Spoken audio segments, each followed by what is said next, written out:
sesión de conversaciones de Memoria y Futuro, el día de hoy, 10 de diciembre, es el Día Internacional de los Derechos Humanos. El día en que en 1948 la Asamblea General de las Naciones Unidas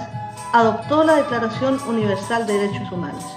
Y particularmente en nuestro país, en Chile, en 1978, en plena dictadura,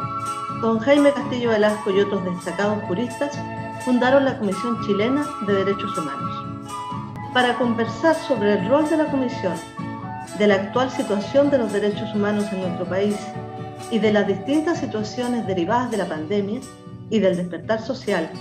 y fundamentalmente también de los contenidos que debiese presentar nuestra futura Constitución, hemos invitado al abogado Carlos Margota Trincado, actual presidente de la Comisión Chilena de Derechos Humanos. Bienvenido, Carlos. Bueno, muchas gracias a usted. Muy buenos días. Buenos días, Carlos. Bueno, en un día tan significativo como hoy, yo quisiera que tú, como presidente actual de la Comisión Chilena de Derechos Humanos, nos contaras los principales hitos en la historia de la Comisión y fundamentalmente te detuvieras en aquello que ha ocurrido desde el estallido social y la pandemia y cuál ha sido el rol que ustedes han jugado en ese periodo tan trascendente. Bueno, efectivamente, la Comisión Chilena de Derechos Humanos surge en un momento muy dramático y muy oscuro de nuestra historia reciente, ¿no? Que fue la irrupción de una dictadura criminal impuesta por la fuerza un día 11 de septiembre de 73. Y bueno, un grupo de personalidades intelectuales, artistas, dirigentes sindicales preocupados por lo que estaba ocurriendo en nuestro país, decidieron formar una institución de derechos humanos que se dedicara a velar por la protección y defensa de las víctimas que estaba teniendo como secuela la aplicación de una verdadera política de exterminio implementada por la dictadura cívico-militar que se instaló por la fuerza, ¿no es cierto?, ese día 11 de septiembre de 73. Y además, yo diría que la Comisión Chilena de Derechos Humanos se autoimpuso la tarea de dedicar grandes esfuerzos y significativos a propiciar iniciativas tendientes a buscar la más amplia unidad de las organizaciones sociales y políticas de nuestro país en pos de un ideal común, ¿no? Que era recuperar la democracia y construir entre todos un nuevo modelo de sociedad fundado en el respeto y garantía de los derechos humanos. Tuvimos así, a partir del año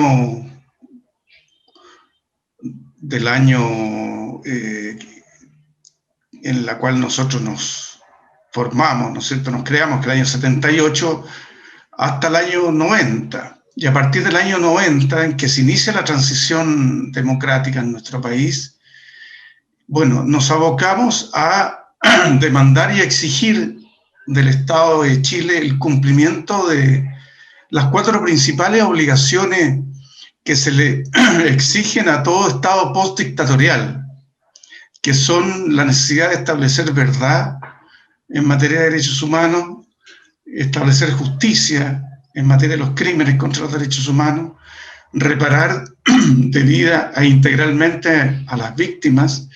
y la adopción de medidas constitutivas de garantías de no repetición a objeto de avanzar hacia el anhelado nunca más. Durante 30 años estuvimos trabajando en esa dirección y bueno, con resultados no siempre satisfactorios, sin lugar a dudas. Cabe consignar que incluso hasta el día de hoy, en materia de verdad, y solo a título de ejemplar, todavía hay 1.201 chilenos y chilenas que permanecen en la condición de detenidos desaparecidos. En materia de justicia, solo un puñado de criminales de lesa humanidad han sido condenados y permanecen recluidos en la cárcel de Punta Peuco. En materia de reparación, sin lugar a dudas, el Estado ha sido no solo mezquino, sino que totalmente vulneratorio de lo que son los estándares internacionales de derechos humanos en esta materia, que señala que la reparación a las víctimas de la violación de los derechos humanos debe ser integral. Y a este respecto cabe solo consignar una famosa frase vertida por el presidente Ricardo Lagos Escobar en el año 2003 a propósito del establecimiento de la Comisión sobre Prisión Política y Tortura, quien señaló que el Estado iba a entregar una reparación austera y simbólica, que no fue sino una forma de decir eufemísticamente una pensión miserable. De manera que esa obligación internacional también, a nuestro entender, sigue pendiente. Y en materia de garantía de no repetición, ciertamente también estamos al debe, y la Comisión Chilena de Derechos Humanos ha continuado instando por el cumplimiento debido de esa obligación internacional tan importante para el establecimiento del nunca más. Y ciertamente ese incumplimiento, ese déficit ha quedado constatado en lo que ha sido, ¿no es cierto?, el estallido social y las consecuencias nefastas en materia de derechos humanos. Solo basta ver el rol que han jugado las Fuerzas Armadas y de orden en el estallido social y la política represiva aplicada por el gobierno de Sebastián Piñera durante estos 12 meses. Basta consignar y constatar también el rol que ha jugado el Poder Judicial en su deber de administrar justicia y que ciertamente aparece nuevamente total y completamente abandonado. Y esto es justamente porque una de las dos principales garantías de no repetición que los organismos internacionales de derechos humanos demandan al Estado adoptar rápidamente una vez que termine un estado de dictadura es precisamente reestructurar las Fuerzas Armadas y de orden y el Poder Judicial a objeto que adscriban a los valores democráticos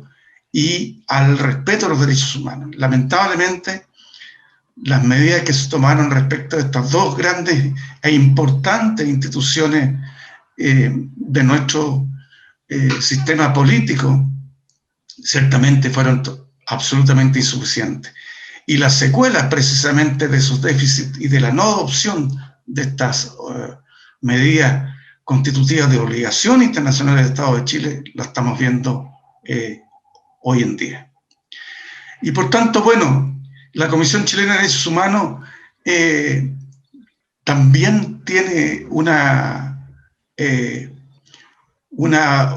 política, digamos, desde la sorpresa, digamos, y una conducta desde la sorpresa, así como al conjunto de la sociedad chilena con el estallido social, ¿no es cierto? Y tiene que adoptar un conjunto de medidas para efecto de tratar de cumplir fielmente con su mandato institucional de respetar, de hacer respetar los derechos humanos y proteger y defender a las víctimas, ¿no es cierto?, que se empezaron a suceder a partir del mismo día 18 de octubre, producto de la política represiva aplicada por el gobierno de Sebastián Piñera, como única forma de detener y neutralizar la protesta multitudinaria que se manifestó en las calles de todas las ciudades a lo largo y ancho del territorio de nuestro país, exigiendo y demandando la superación del actual modelo neoliberal que solo ha traído una negación, ¿no es cierto?, de derechos humanos fundamentales como el derecho a la salud, a la educación, a la vivienda digna, a la seguridad social, y que se ha normativizado en la Constitución de Pinochet de 1980. Entonces nosotros como institución cuyo mandato institucional, repito, es la de defender a las víctimas y promover los derechos humanos, a nosotros también nos pilló de sorpresa, pero creemos que hemos estado a la altura de las circunstancias a pesar de nuestras restricciones y limitaciones. Cabe tener presente que nosotros somos una institución de la sociedad civil que no cuenta con financiamiento ni público ni privado y por lo tanto hace y cumple su labor sobre la base del trabajo sacrificado y muy comprometido de voluntarios que han entendido la importancia de defender a las víctimas y de promover los derechos humanos en un momento muy crucial en nuestro país. Y así como nosotros lo que hicimos fue acoger a las víctimas, asumir el patrocinio de múltiples querellas para buscar verdad y justicia en materia de derechos humanos respecto de víctimas que habían sido, ¿no es cierto?, torturadas, algunos familiares que recurrieron a nosotros por sus fallecidos y muchísimas víctimas de trauma ocular que concurrieron hasta nuestra institución para buscar nuestro amparo institucional y que asumiéramos, ¿no es cierto?, el patrocinio de sus respectivas querellas. Nosotros lo hemos hecho y hasta el momento tenemos 46 querellas, de las cuales 26 de ellas son querellas por crímenes contra la humanidad, que han sido interpuestas en contra del presidente de la República, el ministro de Interior, el director general de Carabineros y los agentes estatales que han participado materialmente en la ejecución del ilícito, como por ejemplo el carabinero que disparó y causó el trauma ocular o el carabinero que en la comisaría torturó al detenido. Y lo hemos hecho amparado en la ley 20.357, que tipifica y sanciona los crímenes contra la humanidad, y que en su artículo 35 considera también como autores de estos graves ilícitos a las autoridades políticas y los jefes militares. Y es por eso que nosotros hemos interpuesto estas querellas no solamente contra los autores materiales de la grave violación a los derechos humanos, sino que también contra las autoridades políticas y los jefes militares ya reseñados. Pero también hemos interpuesto acciones en favor del conjunto de la ciudadanía que se ha visto afectada y amenazada por la fallida, errática y negligente estrategia sanitaria implementada por el gobierno para enfrentar la pandemia que ha asolado al mundo y, por supuesto, a nuestro país. Hemos presentado una querella criminal en contra del presidente de la República y en contra del ministro de Salud, tanto el ex ministro de Salud, Jaime Mañalich, como el actual, Enrique París, y el subsecretario de Redes Asistenciales, así como el representante de la Organización Mundial de la Salud, Fernando Leanes, quien ha jugado un rol muy cómplice en esta estrategia, repito, constitutiva de delito, implementada por las autoridades políticas y sanitarias de nuestro país. Y también en esa misma dirección nosotros hemos presentado acciones de denuncia ante los organismos internacionales competentes cuando se amenazó la vida y la salud de más de 80.000 funcionarios públicos, cuando el gobierno anunció que debían retornar al trabajo presencial los 80.000 funcionarios públicos que forman parte del sistema de administración pública de nuestro país. Afortunadamente esa medida, esa acción de denuncia tuvo resultado y la medida fue relativizada y prácticamente dejada sin efecto. En fin, nosotros hemos tratado de estar a la altura de las circunstancias, repito, denunciando el accionar criminal de este gobierno constitutivo, repito, en la aplicación de una verdadera política de violación masiva, grave y sistemática de derechos humanos, que, repito, se ha traducido en crímenes contra la humanidad, que son aquella categoría cuya gravedad ha sido justamente categorizada como la más importante de los crímenes que puede cometer la acción estatal en contra de sus ciudadanos. Eso es grosamente la labor que ha cumplido la Comisión Chilena de Derechos Humanos tanto desde el momento de su creación, hace ya 42 años, y lo ocurrido a partir del 18 de octubre a propósito de la revuelta social, sin dejar de mencionar la labor que ha cumplido también en materia de defensa de los presos políticos, por cuanto también la prisión política no es sino otra medida represiva que ha tomado y asumido la actual administración, que tiene por finalidad también neutralizar la protesta social y cuyo objetivo también se encamina a no solo castigar a quienes se han manifestado en las calles exigiendo y demandando un nuevo modelo de sociedad más justo, más libertario, sino que además como una forma de inhibir a otros a que sigan el mismo ejemplo de reclamar y exigir un Chile distinto, más igualitario y más libertario. En el mismo sentido, no quiero dejar pasar la oportunidad para también señalar que hemos defendido al juez Daniel Urrutia, que precisamente en el marco de sus atribuciones y facultades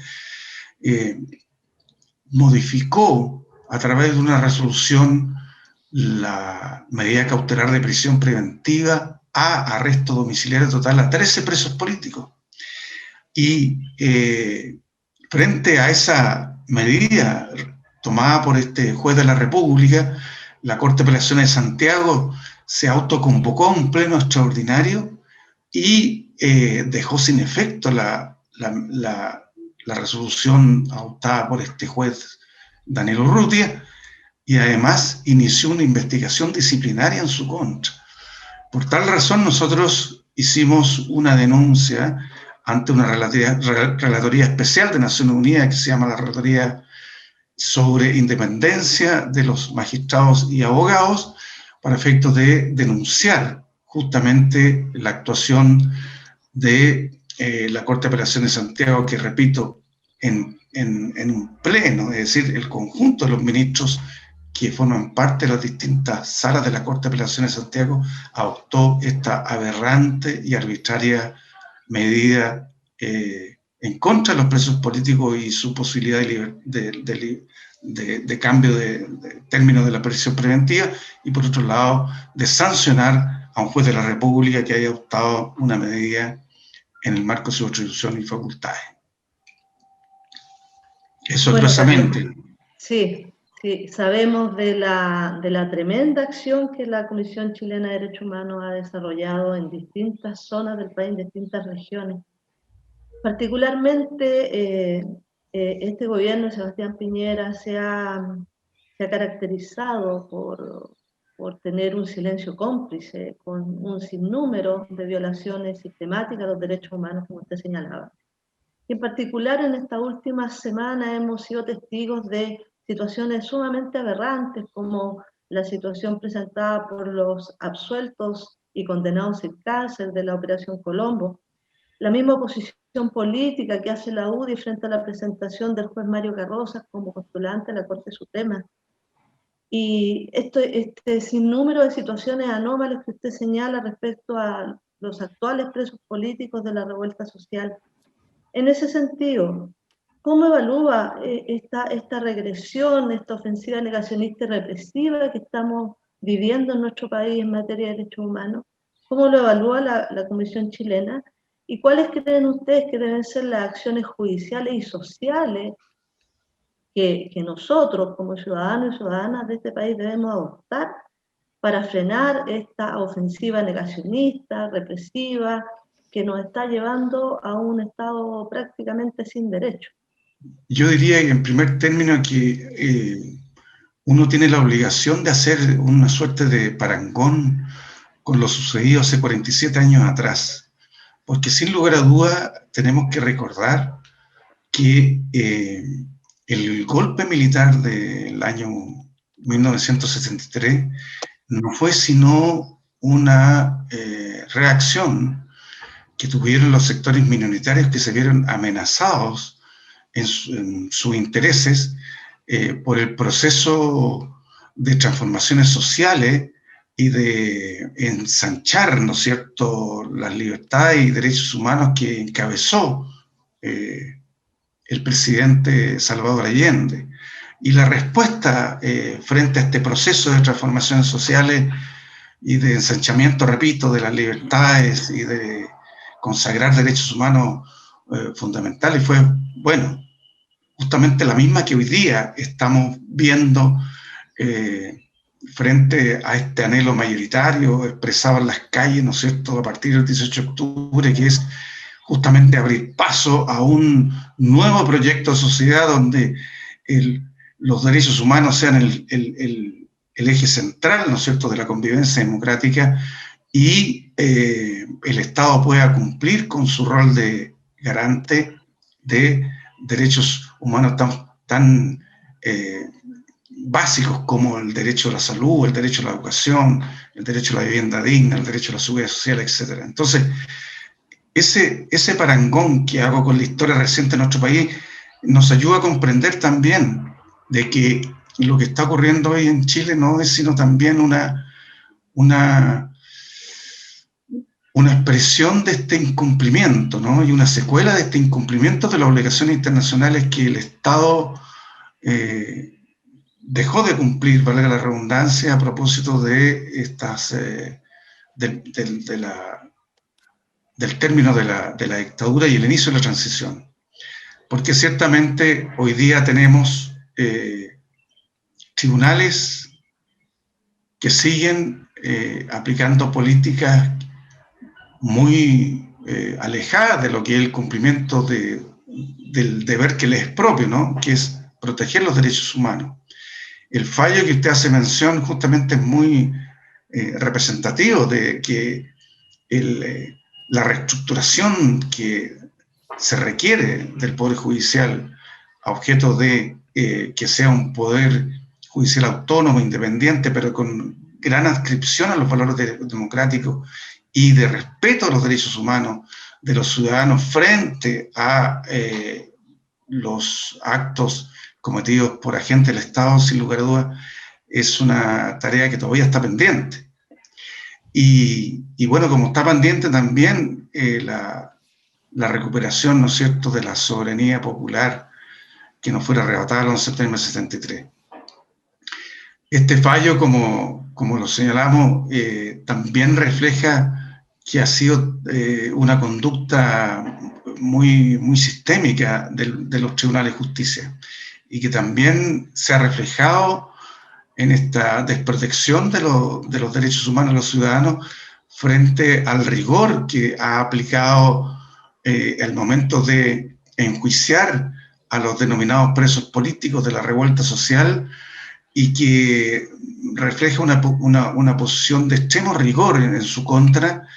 que se diferencia muy notablemente y que expresa una conducta asimétrica respecto del momento de enjuiciar e investigar a los violadores de los derechos humanos que se han producido a partir del 18 de octubre en adelante. Es decir, las diferencias son abismales. Hoy día tenemos, según la última cifra de la Fiscalía Nacional, 678 presos políticos, de los cuales 288 están bajo arresto domiciliario y los demás en prisión preventiva. En cambio, desde el punto de vista de violadores de los derechos humanos que estén formalizados o bajo alguna medida cautelar o condenados por los graves hechos cometidos, son poquísimos.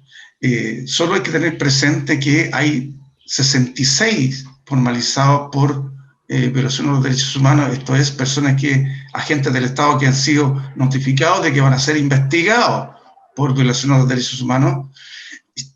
y condenados solo hay 8 personas que están, bajo prisión preventiva, cumpliéndola en unidades policiales, y solo 3 en calidad de condenados. Entonces, ahí uno puede observar claramente la conducta asimétrica que ha tenido el Poder Judicial para cumplir su deber cuando se trata de, ¿no es cierto?, de perseguir a personas que han ejercido su legítimo derecho a la protesta social y que han sido encarcelados por ello, y cuando se trata de perseguir la responsabilidad de graves crímenes contra los derechos humanos, como lo ocurrió a partir del 18 de octubre. Esto nos hace recordar también lo ocurrido en la historia reciente de nuestro país. En los tiempos de la dictadura, recuerden ustedes que el primer condenado por violación de los derechos humanos se produce el año 1999. Salvo, por cierto, los condenados por el caso, ¿no es cierto?, Letelier. Pero el primer condenado es en plena transición a la democracia, recién 8 años después de iniciada esta. Y en cambio, las cárceles chilenas estaban atestadas de presos políticos que se habían rebelado contra la dictadura terrorista encabezada por Augusto Pinochet. Entonces, hay sin lugar a dudas una necesaria obligación de hacer una comparación de lo ocurrido tanto en dictadura como la situación que estamos viviendo hoy día en Chile, y que a nuestro entender obedece, repito, a que el Estado no cumplió con las obligaciones internacionales que le impone la normativa internacional sobre esta materia en materia de justicia transicional. Y hoy día las secuelas de esos incumplimientos las estamos viviendo los chilenos y las chilenas. Muchas gracias, Carlos. Yo quisiera, bueno, el balance que tú das es bastante desolador, ¿no? Hay mucho al debe y mucho de demasiado poco y demasiado tarde, ¿no? Es frustrante. A juicio de la Comisión Chilena de Derechos Humanos, ¿cuáles son los principales contenidos o lineamientos que debiera tener una futura constitución democrática como la que esperamos surja de este proceso actualmente en curso, ¿no? En la Convención Constitucional, que nos permitiese realmente no solo abordar el tema específico de las violaciones a los derechos humanos que acaecía en dictadura y ahora en este último periodo post-dictadura, sino que también de manera integral construir un orden político-social que permita acá el pleno despliegue de las libertades y los derechos, ¿no?, de la población, o de su inmensa mayoría, que hoy día está carente de ello. ¿Cuáles son? Claro, mira, en primer lugar hay que recordar de que la Constitución, como principal ley de la República, debe ser el resultado del del ejercicio del derecho de libre determinación del pueblo, ¿no? Un derecho colectivo que está consagrado tanto en el artículo 1 del Pacto Internacional de Derechos Civiles y Políticos como el artículo 1 homónimo del Pacto Internacional de Derechos Económicos, Sociales y Culturales, ambos pactos que han sido suscritos y ratificados por el Estado de Chile. Y que este artículo además consagra el derecho de los pueblos de administrar sus riquezas básicas y sus recursos naturales para proveer sus necesidades fundamentales. O sea, en definitiva, el ejercicio democrático del derecho a libre determinación debe ser un proceso de recuperación tanto de la soberanía política que nos fuera arrebatada, ¿no es cierto?, con el golpe de Estado del año 1973, como de la soberanía económica, que también nos fuera arrebatada durante todos estos años, producto de la aplicación del modelo neoliberal, en la que nuestros recursos naturales y nuestras riquezas básicas fueron entregadas tanto a los grupos económicos chilenos como a las grandes empresas transnacionales. Eso en primer lugar, como una cuestión general. En segundo lugar, yo diría que la Constitución debe establecer las bases de una sociedad democrática verdadera, fundada en el respeto y en la garantía de los derechos humanos. Esa es, a nuestro entender, la columna vertebral que deberá tener el nuevo texto constitucional. ¿Qué significa esto? Esto significa que el Estado debe cumplir, a nuestro entender, con su deber establecido los diferentes tratados internacionales de derechos humanos suscritos y ratificados por el Estado de Chile y por lo tanto obligatorio. Y para tal motivo para tal objetivo debe garantizar derechos sociales fundamentales, como el derecho a la educación, a la salud, a la seguridad social, a un trabajo y a una remuneración justa, que le permitan a todos los habitantes de la República acceder a niveles de vida dignos y justos, ¿no es cierto? Y para ello, sin lugar a dudas, que todas las políticas públicas tendientes a redistribuir la riqueza, hoy día concentrada, ¿no es cierto?, en muy pocas manos. Cabe consignar de que, ¿no es cierto?, que el 1% de la población en Chile concentra el 28% del Producto Interno Bruto de nuestro país, y por lo tanto, sin lugar a dudas,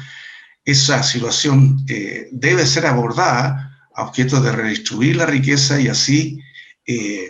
terminar con esta desigualdad tan grosera que ha sido justamente una de las motivaciones que ha tenido, ¿no es cierto?, la inmensa mayoría de nuestro pueblo que se volcó a las calles a partir del 18 de octubre precisamente a exigir un cambio, ¿no es cierto?, de sus condiciones de vida y por lo tanto un cambio en el modelo político, económico, social y cultural que se había impuesto por la fuerza a partir del 11 de septiembre del 73. Entonces, todas esas políticas públicas deben orientarse, a nuestro entender, hacia ese objetivo, el objetivo de garantizar derechos sociales básicos que permitan una vida digna para todos los habitantes de nuestro territorio. Y por último, a mí me parece que, solo en términos muy generales, ¿no?, me parece que debiéramos también avanzar a consagrar y establecer mecanismos que reflejen el necesario paso de una democracia representativa a una democracia participativa, como lo son los plebiscitos y las consultas,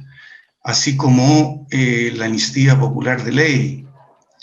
y también el referéndum revocatorio de mandatos, que expresen de un modo unívoco el que la soberanía radica en el pueblo y que las autoridades son mandatarios de la voluntad popular, así como recordar muy claramente que la ley debe ser, como lo señala en su definición el artículo 1 del Código Civil, una declaración de la voluntad soberana. Creo que esos son los contenidos, a nuestro entender, básicos, mínimos, para avanzar en aquella constitución que refleje el anhelo mayoritario del pueblo chileno y que además sea el reflejo del cumplimiento de las obligaciones internacionales que en materia de derechos humanos tiene el Estado de Chile. Muy de acuerdo con usted, Carlos, respecto de que esos deben ser los elementos basales, ¿no?, de este nuevo proceso constituyente. Y en ese mismo sentido, y atendiendo a algo que usted señaló respecto de que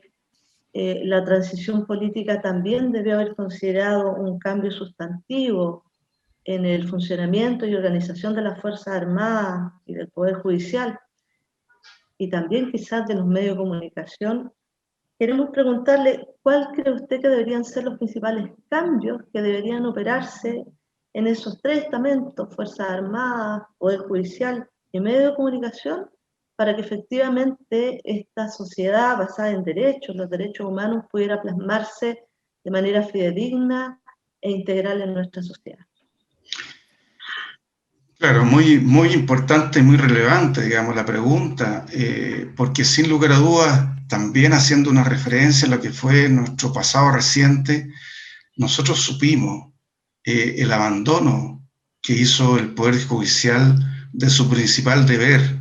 de administrar justicia y de proteger los derechos humanos de los ciudadanos frente a los actos del Estado, ¿no es cierto?, durante la dictadura cívico-militar. Así por lo demás fue reconocido, recuerdo, por ahí por el año 2005 por la Asociación Nacional de Magistrados y Jueces, que pidieron perdón a la sociedad chilena por el comportamiento que había tenido el Poder Judicial en este grave incumplimiento durante 17 años de dictadura. Y por lo tanto, y es por eso justamente que los organismos internacionales establecen, repito, como una de las principales garantías de no repetición para avanzar hacia el nunca más, es que una de las primeras medidas que se tienen que adoptar una vez que termina una dictadura es reestructurar, ¿no es cierto?, los tribunales de justicia a objeto de que estos se conviertan en verdaderos garantes y protectores de los derechos humanos de los ciudadanos frente al Estado. Y por cierto, esa tarea no ha sido cumplida y esa obligación no ha sido cumplida, repito, a pesar de ser una obligación de primer orden que establece la comunidad internacional en esta materia. Y hoy día, justamente tal como lo señalamos, estamos pagando, por así decirlo, las consecuencias, ¿no? Sin lugar a dudas necesitamos hacer una profunda reestructuración del Poder Judicial, que vaya en la dirección de tener un Poder Judicial que administre justicia y que resguarde los derechos humanos de los ciudadanos frente al Estado cuando, haciendo uso del monopolio de la fuerza, en vez de utilizarla, ¿no es cierto?, en pos del bien común, como se supone que debe hacerse, en función de la delegación de soberanía que hacen, ¿no es cierto?, los ciudadanos hacia los distintos poderes del Estado, en lo que es, digamos, la arquitectura fundamental de lo que es una democracia, bueno, la utiliza, ¿no es cierto?, para violar los derechos humanos. En esto, yo creo que es muy relevante, para efectos del cómo hacerlo, tener presente algunas cuestiones fundamentales que ya fueron abordadas de cómo debieran ser aquellas bases estructurales que debieran, sobre las cuales debiera asentarse, ¿no es cierto?, un poder judicial verdaderamente autónomo e independiente. Fíjense ustedes que ya el Grupo de Estudios Constitucionales, también conocido como el Grupo de los 24, que empezó a funcionar el tiempo de la dictadura, estableció algunas medidas concretas y propuso ciertas iniciativas tendientes justamente a lograr tan importante objetivo. Y entre otras cosas, uno de los grandes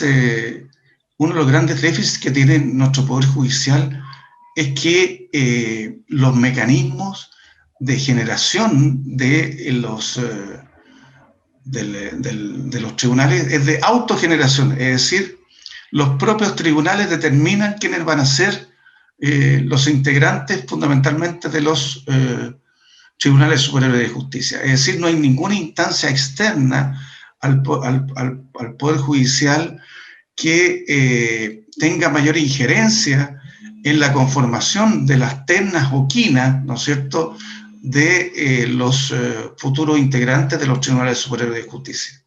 Hoy día ustedes saben que las ternas de los futuros ministros de la Corte de Apelaciones son conformadas por los propios integrantes del Poder Judicial, así como las quinas, ¿no es cierto?, de los futuros integrantes de la Corte Suprema. Y luego allí hay una participación tangencial tanto al presidente de la República como del Senado. Pero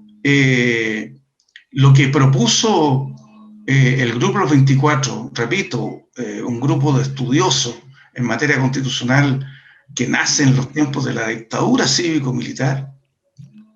fue precisamente tratar de poner término a este sistema de autogeneración del Poder Judicial y propuso la creación de un Consejo Nacional de Justicia, es decir, un consejo integrado por personas representativas del mundo de la sociedad civil, ¿no es cierto?, destacados académicos, respetadas personalidades del mundo social que pudieran también intervenir en la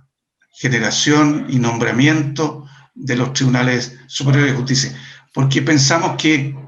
esa es una medida que debiera ser retomada en el marco del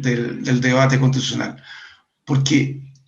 siempre los poderes del Estado tienen que ser muy representativos del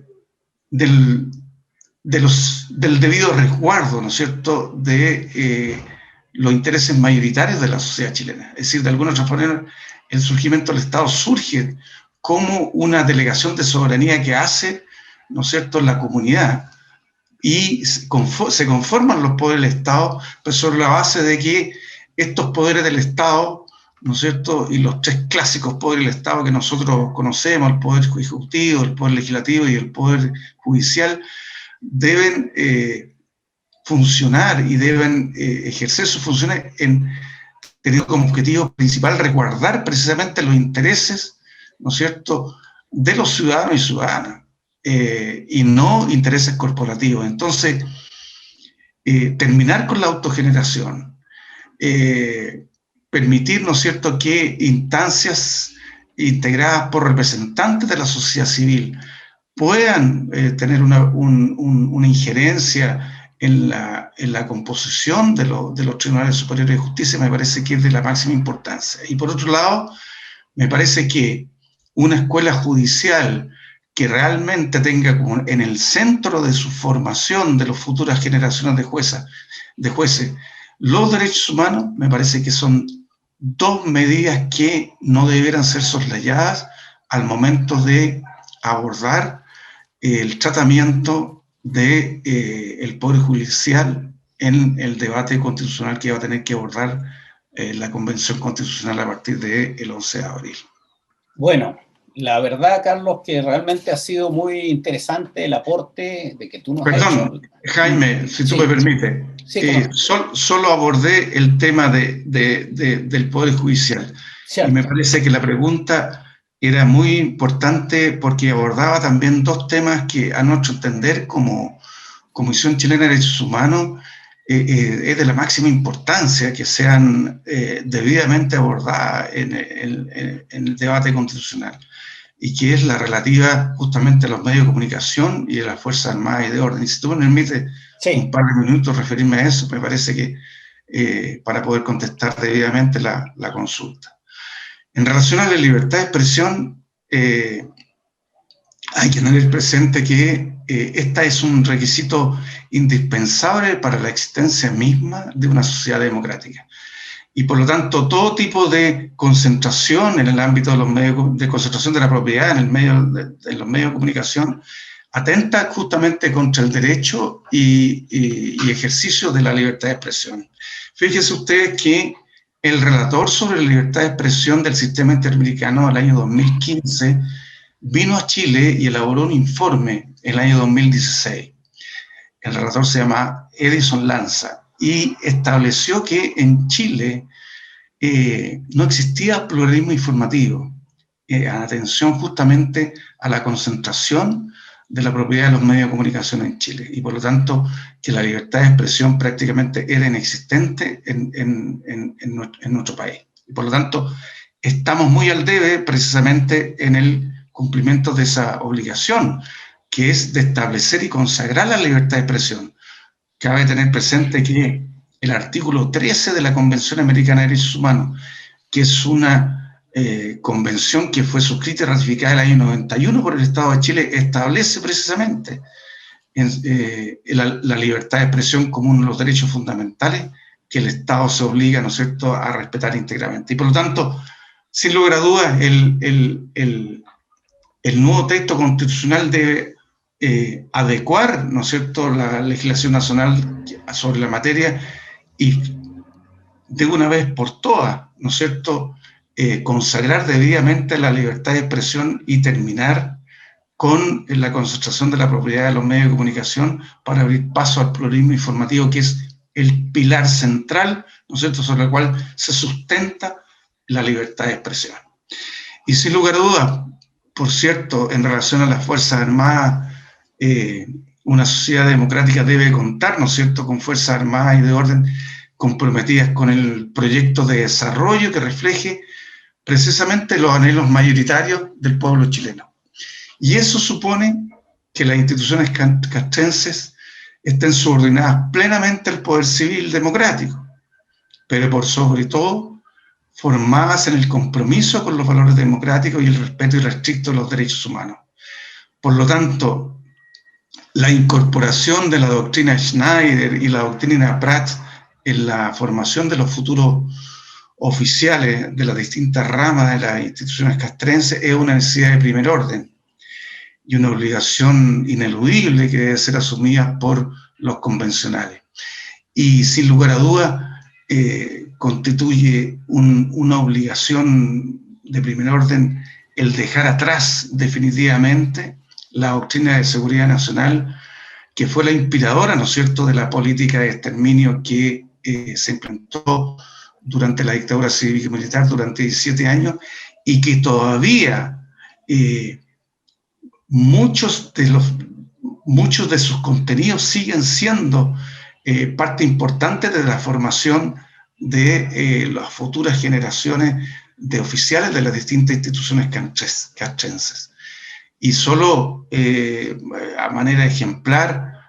yo quiero traer el recuerdo cómo eso se expresó de una manera tan dramática hace algunos pocos años atrás, cuando, no sé si ustedes recordarán, en el principal centro formativo de las futuras generaciones de oficiales del Ejército de Chile, como es la Escuela Militar, se realizó una ceremonia solemne de homenaje a Miguel Krasnov Marchenko, que es uno de los principales criminales de lesa humanidad que hoy día están condenados en Punta Peuco y causante, ¿no es cierto?, de el asesinato y el secuestro y desaparición de muchísimos de nuestros compatriotas. Entonces, sin lugar a dudas, que las Fuerzas Armadas, los medios de comunicación y el Poder Judicial son temas centrales que deben ser abordados en el texto constitucional y que esperamos, ¿no es cierto?, como institución, que sean abordados teniendo presente los estándares internacionales de derechos humanos sobre la materia. Ahora sí, muchas gracias, Carlos. La verdad que el balance que tú nos muestras y que coincide absolutamente con la realidad que vivimos y experimentamos los chilenos ya hace varias décadas, y una de las razones que está detrás y explicando el estallido social y revuelta social que acaeció particularmente después del 18 de octubre, sus raíces venían de antes, es esto. Nosotros hemos avanzado enormemente en materia de verdad. Nos falta y estamos al debe en materia de justicia, ¿no? Desde luego casi nada en materia de reparación. Y lo que es peor, Carlos, estamos súper al debe en materias de garantías de no repetición, ¿ya? Lo que ocurrió en la fase terrorista de la dictadura de Pinochet podría volver a ocurrir si no somos capaces ahora de aprovechar el momento y construir un orden democrático, real, efectivo, que incorpore los intereses de las grandes mayorías nacionales y que nos interprete a todas y todas, ¿ya? Lo que tú has dicho en materia de cuáles son los contenidos esenciales de la futura Constitución y las fuerzas y el debate que hay que hacer en los próximos meses para que esto pueda cristalizar es de gran trascendencia. Creemos como Memoria y Futuro que ya no estamos en el momento de la problemática, ¿no? Es el momento de buscar ideas de solucionática, mayoritarias, basadas, como tú dices y reiteras, en todo lo que es la legislación internacional respecto a los derechos humanos, y simplemente el país tiene que ponerse al día y cumplir eso y expresarlo en su orden constitucional. Luego vendrán las leyes que aterrizan, pero la idea fuerza hacia dónde vamos en cada uno de los campos tan trascendentes de la vida nacional tiene que estar ahora. Para nosotros como Memoria y Futuro, la Comisión Chilena de Derechos Humanos y su 42º aniversario es tremendamente significativo. Muchos de nuestros integrantes han colaborado con ella lealmente a lo largo del proceso de la dictadura de esos largos 17 años. Muchos siguieron haciéndolo después y nosotros nos sentimos muy cerca. De hecho, después del 18 de octubre, no una, sino varias veces marchamos bajo el lienzo de la Comisión Chilena de Derechos Humanos juntos. Yo me recuerdo y hay fotos que lo atestiguan. Y lo vamos a seguir haciendo, ahora en el proceso constituyente mucho mayor, ¿eh? Con mucho más intensidad, ¿ya? Y yo quisiera aprovechar este minuto que estamos acá conversando contigo, Carlos, de rendirle un sentido homenaje a una gran compañera, integrante de Memoria y Futuro y colaboradora desde siempre de la Comisión Chilena de Derechos Humanos, como fue Silvia Pinilla Holguín, y que desgraciadamente nos dejó hace un par de años atrás físicamente, pero su recuerdo sigue inspirándonos a los Memorias Futuristas.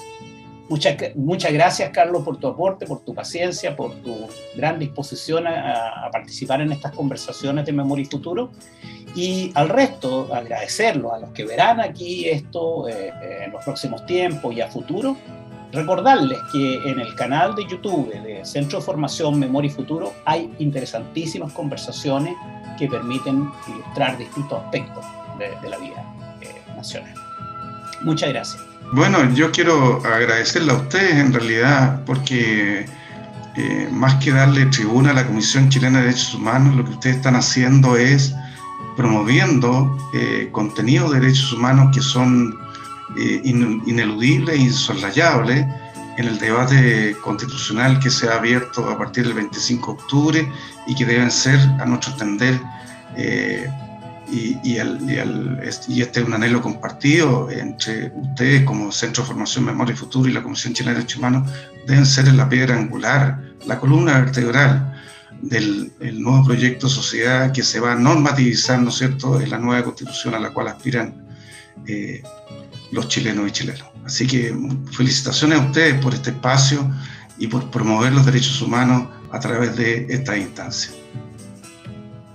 Muchas gracias, Carlos. Muchas gracias, Jaime.